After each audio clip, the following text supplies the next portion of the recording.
संकल्पना नहीं है कि आदमी स्वेच्छा से अपनी भूमि को गरीबों के लिए दान दे दे, और दान देने के बाद जब वो अल्लाह की राह में जो दान देते हैं, वक़्फ करते हैं, वो अल्लाह के नाम पे वो देते हैं, उसको एक बार दान करने के बाद वापस भी नहीं लेते हैं, उसकी वापस लेने की प्रक्रिया भी नहीं है।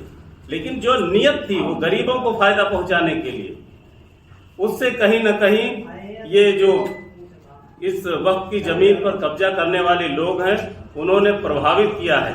सरकार ने इस पे बहुत ही बड़ा निर्णय लिया है। आम मुसलमान को सोचना होगा, समझना होगा कि वो किसी भी प्रकार के बहकावे में ना आकर के वो सरकार की जो नियत है इनको समान न्याय देने की और इस जो मूल भावना थी वक्त की संपत्तियों के उपयोग की, उसको पूरा करने के लिए सरकार ने एक कदम उठाया है। बस यही सब आप सबके बीच में विषय रखना था। बहुत बहुत धन्यवाद। कि उनके हित में क्या है। वक्फ बिल के माध्यम से भारतीय जनता पार्टी संगठन के द्वारा, हमारा जो अल्पसंख्यक मोर्चा है उनके कार्यकर्ताओं के द्वारा, पूरी भारतीय जनता पार्टी इसको लेकर के मुस्लिम समाज के बीच में जाने वाली है। वहाँ के जो स्कॉलर हैं, विद्वान हैं, मदरसा संचालन कर रहे ऐसे अध्यापक हैं, वहाँ के मौलवी हैं, उन सब के बीच में जा करके उनको बताने का काम भारतीय जनता पार्टी के कार्यकर्ता करेंगे। हमारी जो महिला बहनें हैं मुस्लिम समाज की, उनके बीच में हमारी जो महिला मोर्चे की कार्यकर्ता हैं, मुस्लिम पदाधिकारी हैं, उनके बीच में जा करके उनको बताने का काम करेंगे। उनको बताया जाएगा किस प्रकार से कांग्रेस ने अभी जो सूची आई है उसमें मल्लिकार्जुन खड़गे जैसे कांग्रेस के अध्यक्ष, जिनके पास अकूत संपत्ति वक्फ की लिखित में आई है, ये किसी राजनीतिक बयान नहीं है, वो लिखित में जांच में आया है कि उनके पास वक्फ की संपत्ति है।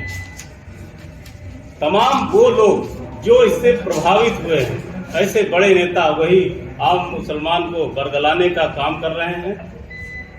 आपको पता है कि लगभग 70% जो हमारी वक्फ की भूमि है, संपत्ति है, उस पर अवैध कब्जा है।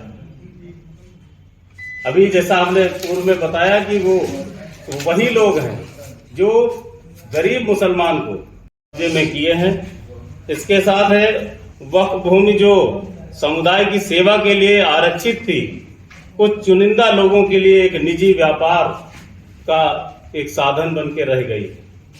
2018 की केंद्रीय वक्फ परिषद की रिपोर्ट ने पुष्टि की कि वक्फ बोर्ड में कोई वित्तीय पारदर्शिता नहीं है और भ्रष्टाचार चरम पर है। आप जानते हैं जो मुतवल्ली हैं इनके, वही सर्वे सर्वा है। आसपास के हमारे यहाँ पे कई मुस्लिम गांव, मुस्लिम बहुल बस्ती है, हजारों हजार लोग रहते हैं। कितने लोग ऐसे हैं जो वक्फ की संपत्ति से लाभान्वित हैं। आप सभी पत्रकार बंधु यहाँ लोकल रहते हैं, जिनके पास है सैकड़ों बीघा है। एक जमींदार की तरह वो उस भूमि को अपने कब्जे में लिए हुए। तो सरकार का ये जो कदम है वो आम मुसलमान को फायदा पहुंचाने के लिए है। एक अफवाह फैलाई जा रही है कि वक्फ जो उसका बोर्ड है उसमें जो सदस्य है उसमें हिंदू सदस्य रखे गए। हिंदू सदस्य कोई जबरदस्ती उस पर कोई अतिक्रमण करने के लिए नहीं रखे गए हैं। खाली मुस्लिम समाज ही नहीं, हिंदू समाज के तमाम ऐसे लोग हैं जिनकी भूमि को बताया गया है कि ये वक्फ की संपत्ति है। लखनऊ में कई मुकदमे के लिए, ताकि जो ऐसे प्रभावित लोग हैं उनकी